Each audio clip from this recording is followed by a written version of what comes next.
Welcome to the DMG Decoded. Today we're going to flesh out some things from the big book that aren't really spelled out, but maybe need to be. Let's talk about odors in Dungeons & Dragons. No, not the guy who sat next to you at Gen Con who smelled like not-so-fresh oysters roasted in Bengay. I'm talking about dungeon masters who fail to use descriptive odors in their game. Odors can be a powerful narrative tool. Allow me to demonstrate. As you enter the little cottage, it appears cozy but unremarkable. A tiny elderly woman bends over the stove. The scent of warm cinnamon cookies wafts up into your nostrils. Are you dears hungry? It's just about ready. Alright, let's try that one again with one small change. As you enter the little cottage, it appears cozy but unremarkable. A tiny elderly woman bends over the stove. The sour stink of rotten flesh wafts up into your nostrils. Are you dears hungry? It's just about ready. What a difference, huh? The entire tone of that scene is turned on its head just through swapping out the description of odors. Now, even bare-bones descriptors like this room stinks or this room smells like flowers is worlds better than not including aromas at all. But if you're looking for descriptive odors, you can find them on page 299 of the Dungeon Master's Guide. This is a pretty nice list, but I'm not sure about randomizing them on a chart like this. You might end up with some Mad Libs type results, and not every group will have a good time fighting a dragon that smells like gingerbread. Nowhere in the DMG do they really go into details about what these smells mean, and some of you may not know, so today I'm going to get into it. Number 1 through 3, Acrid. Acrid is actually more of a sensation than a smell, but it does take place in the nose, so it kind of belongs here. Acrid is the stinging, burning sensation you get in your nose from burning sulfur or other sort of caustic chemicals. Smokers, if you ever lit a match too close to your nose and felt that sulfur zip up into your sinuses, yeah, that's acrid. But burning plastic or microwave popcorn being burned, those are also acrid. So what smells acrid in a medieval fantasy world? Well, fiery dragon breath, fire spells like flaming hands and fireball, and of course, demons. Number 4 through 5, Chlorine. That's an easy one. Chlorine is the smell you get when you go to the public pool, right? Actually, according to scientists, that public pool smell is really chlorine interacting with fecal matter. It's gross!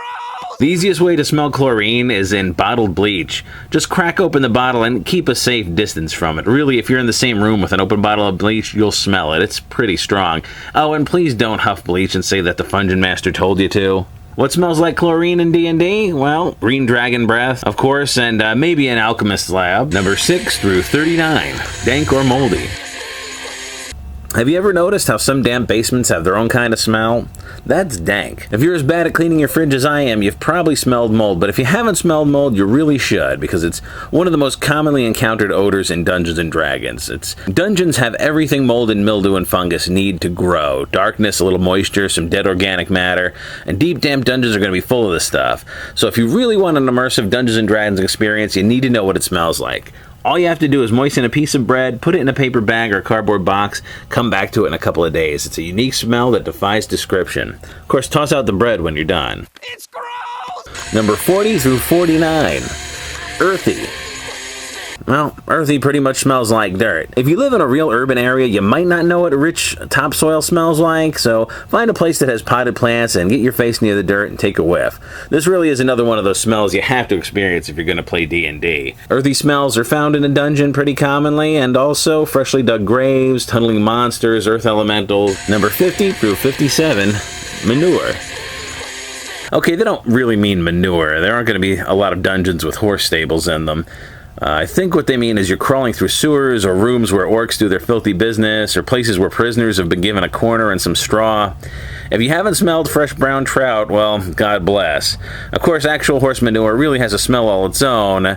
It's kind of like wiping your butt with pipe tobacco and pencil shavings. That's sort of what manure smells like. Number 58 through 61, Metallic. Okay, that's kind of a weird one. Metals, as a rule, are very stable and don't really throw off particles like organic matter does. Of course, when you put metal on a grinder, like when you're making a copy of a house key, you can still smell metal in the air that way. It's very sharp and unpleasant. Blood is said to have a metallic odor as well. Of course, you could smell pocket change too, but it's a pretty faint smell. 62 through 65, Ozone. Ozone is the clean air smell one gets after a rainstorm. It's almost an absence of organic odors. The rainstorms clean the air via a process of precipitation and lightning. In D&D, you can smell ozone immediately after a lightning spell or after blue dragon breath. Number 66 through 70, Putrid. That's the smell of rotting flesh. If you've been unfortunate enough to smell roadkill, rotten meat, or rotten fish in the fridge, you've probably smelt this and hated it. In D&D, this is the smell of a lot of monsters, undead in particular, and also meat-eating monsters that don't clean their lairs. Nasty stuff.